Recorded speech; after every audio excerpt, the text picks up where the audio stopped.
which stimulously imposing rigid mandatory requirements elsewhere, and how can bidders prepare comparable and responsive tenders where essential specifications remain undefined or internally contradictory?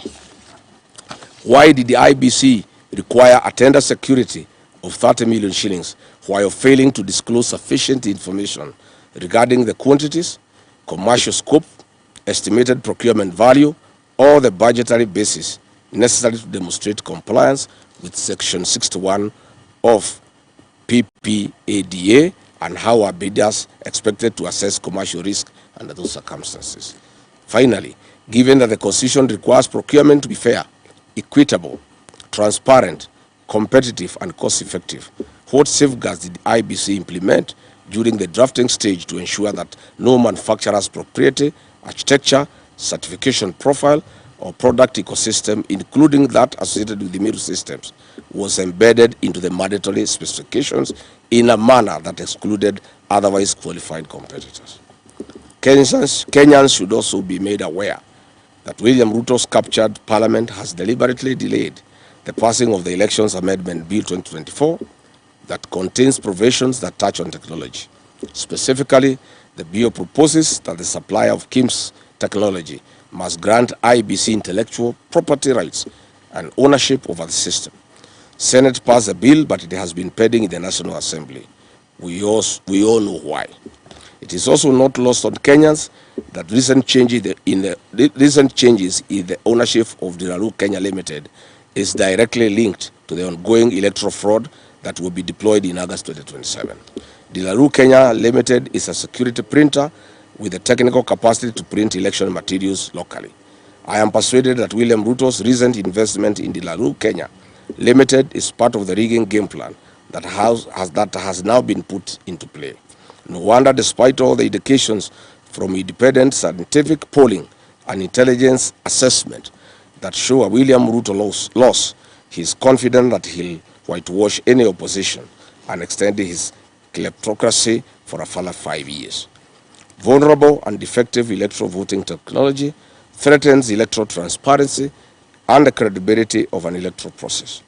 Any attempt to change the election management system technology less than 11 months to the 2027 general election is a recipe for failure and chaos.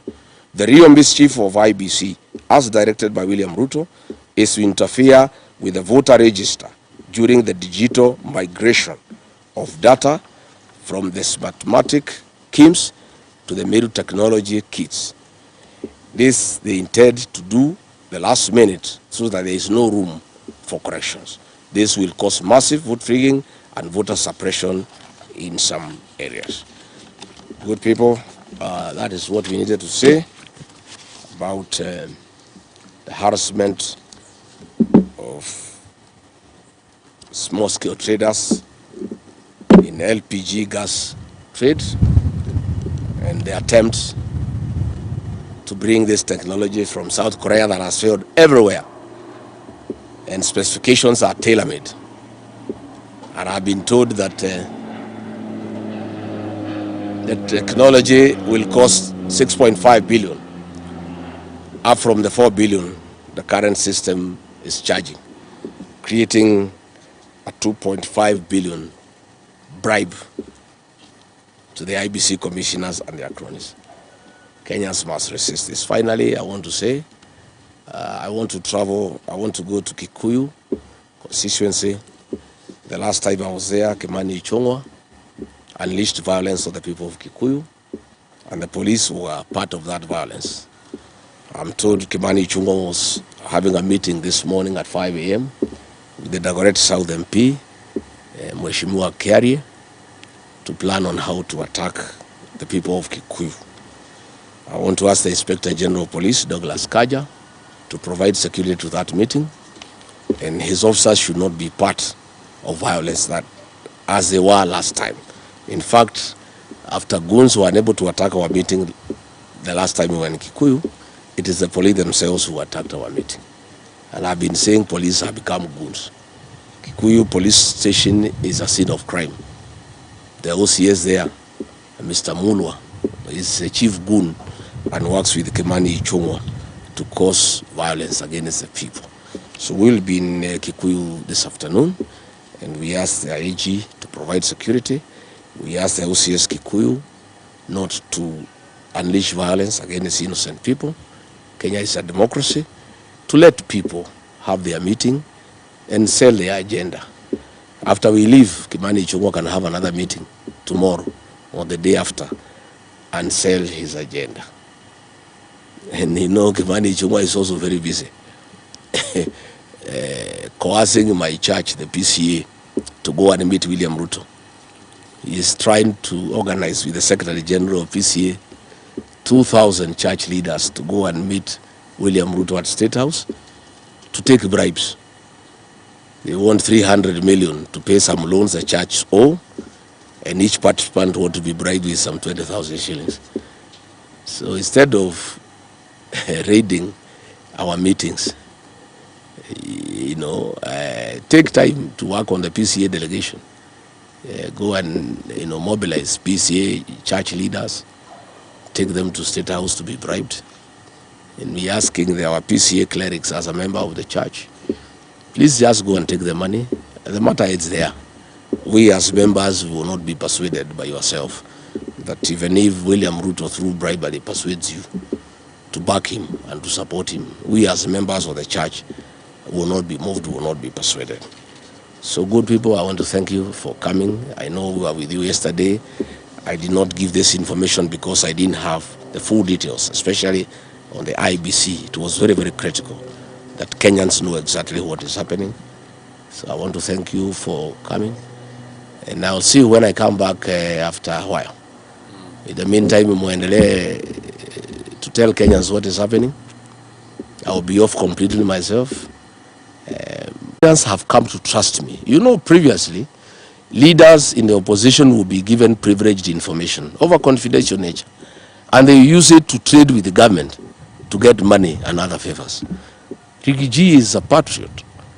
Any information given by the people of Kenya, I give it to the public, and it has helped to a great extent to stem some of these excesses.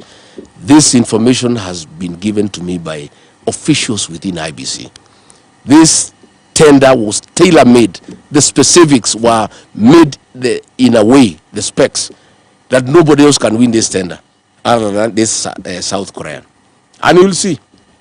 I'm told even the competitors have gone to the Procurement Appeals Tribunal to say, no, you cannot do specs that are tailor-made for a company. And I want now to challenge you as the media to go to IBC, ask for the specs in this tender. Then Google and get what this South Korean firm has. And you'll find word to word, sentence by sentence, requirement by requirement. It's a fraud. And I want to thank IBC officials who have looked for me, great patriots of this country, who don't want anybody to mess with this country. And they are saying it is not possible to have a new system within the remaining time of 11 months. When do you do digital migration? When even tender now has been not been awarded. By the time it is awarded, they come, digital migration. The elections are here. There is no time to interrogate. I want to recommend that the current system of smartmatics be retained, because already they have the data, they have the experience, and we have seen them do elections. I saw in Olokalao. The system was quite okay. I don't think we have a problem with this system of smartmatics. But it is not possible to have a new system to manage our elections between now and the election, 11 months. Because they will have to migrate the data from Smartmatics to the new company. Why do we have to get data from a company that is already in the country and give it to a new entrant? What is the gain? They have already done the donkey work. They have all the data. They have the voters register. Why do you want to move that data to a new company? That is where the mischief is. They want to interfere with the voters register, especially in areas where William Ruto has been rejected. I have read the areas where they want to interfere. And they are working with PS Remo Domolo and Belio Kipsang, who are the custodians of IDs and the data of people who are registered to be Kenyans. And that is where there is mischief, and will not agree. And I want to thank the IBC officials who brought this matter to my attention.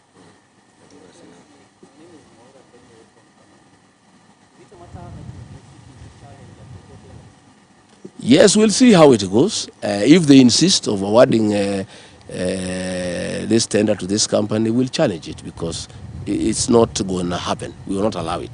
Because it's totally absurd. And you can see the intention. It is clear that it is, and this is a company that has failed in every country they have been. So why do you want to bring failure from other countries to Kenya? We cannot accept. Thank you very much. Nafikiri hiyo inatosha.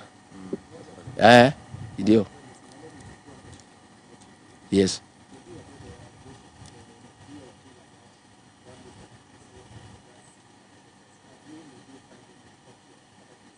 File to who? If DIG Lang'at is a suspect, you file to who? You can only talk to the Kenyan public. Utashitaki DIG Lang'at kwa nani? Yeye hata ndio mkubwa ya Kaja. Kaja is the IG, but he takes orders from Lang'at. Where will you report Lang'at? You know what happened in Central Police Station, where somebody is in court after he gave instructions. Nothing was done to him, alirudishwa kwa ofisi. So sisi kazi yetu ni kushtaki hao kwa raia. Lakini next year tutapeleka hao kotini. Lakini for now we report them to the Kenyan people. Asanteni sana, thank you very much. Asante. Natosha hiyo. Tosha hiyo.